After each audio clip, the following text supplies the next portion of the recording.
Okay, so I just thought of something that I could talk about, which is one of the effects with COVID, which I think is important to note that we should consciously acknowledge that this happened, is almost the glorification of fast food businesses, fast food employees, minimum wage employees, and how they were termed as essential, and then how all of a sudden they got this huge big pay grade, uh, you know,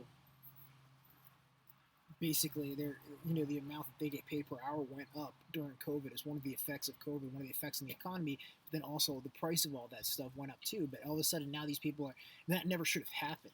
I think we have to pump the brakes and look at the big picture here. Those businesses and those employees never should have been termed, and that wasn't challenged enough when it happened as quote unquote essential versus like the mom and pop, the small independent business in a community, whereas the big corporations were termed essential, and that led and that translated to Congress and whatever the minimum wage went up, and all of a sudden, and one of the hard realities is a lot of the fast food employees are Latino in the United States right now, and a lot of them are first generation immigrants, and a lot of them are potentially undocumented, blah blah blah. There's all the debates about securing the border and all of those conversations, and I personally, I'm not going to try to get into that because I'm not Homeland Security here. That's not my job. But just as someone who's looking out for the future of the United States, I think we have to consciously realize that that was a mistake.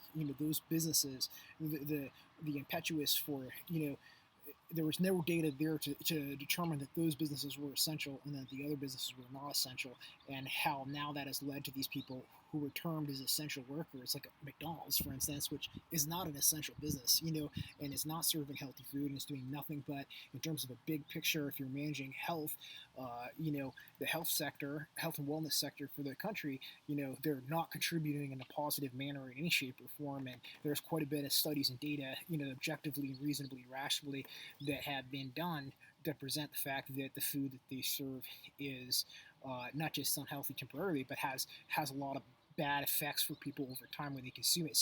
So propping up those huge corporations and destroying the small businesses, but then propping up the employees of those big corporations too, like a McDonald's, or just like the entire fast food industry, is something that really was damaging towards the health. I think the health and the wellness of the population of the United States, and also just the broader global community too.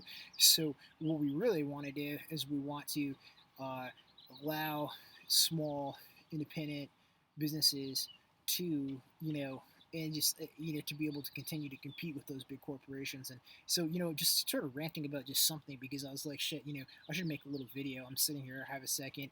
I've only got 1% battery left on my computer at the moment, so it's not going to be a long video. But I was just reflecting. I was like, because price of gas is so high. It's another thing. We're dealing with inflation everywhere, and some places it's more dramatic. Like Southern California, it's very dramatic. Gas prices. You fill up at $75, and everything here and there. $15. You want to go to a fast food place, you shouldn't be going there anyway. But I really think we have to stop and pump the brakes. Like you said, why are these people? We shouldn't be glamorizing fast food workers as essential business.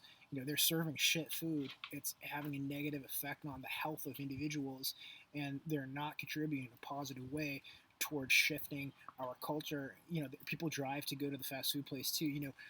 In terms of a systems thinking, um, perspective and approach towards just like managing all sorts of different issues.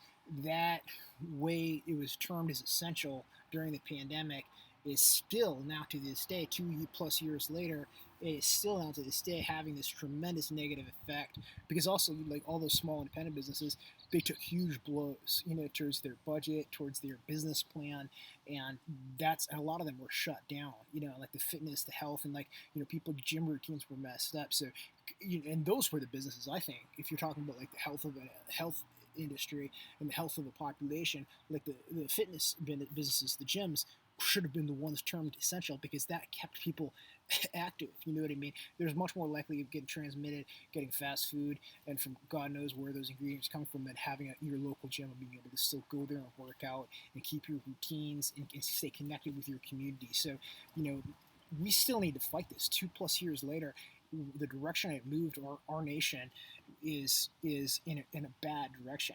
We don't need to glamorize fast food workers. We need to make sure that we fight how they framed that and fight how the effects of how they framed that and how they are still today causing negative effects towards our population, in our society and our culture and everything else. So you know gyms are essential. Fast food's not essential, and we need to hit the rewind button. We need to go back and we need to say, maybe gym workers, maybe people who are working at the gym need to get a pay raise. We don't need the people at McDonald's to be getting a pay raise. We need to fight this good fight because it's not over. These people in Congress and the Alaska legislator, they're talking about health, child care issues in Alaska and say, oh, there's not enough child care workers. It's because you decimated that entire sector of the economy.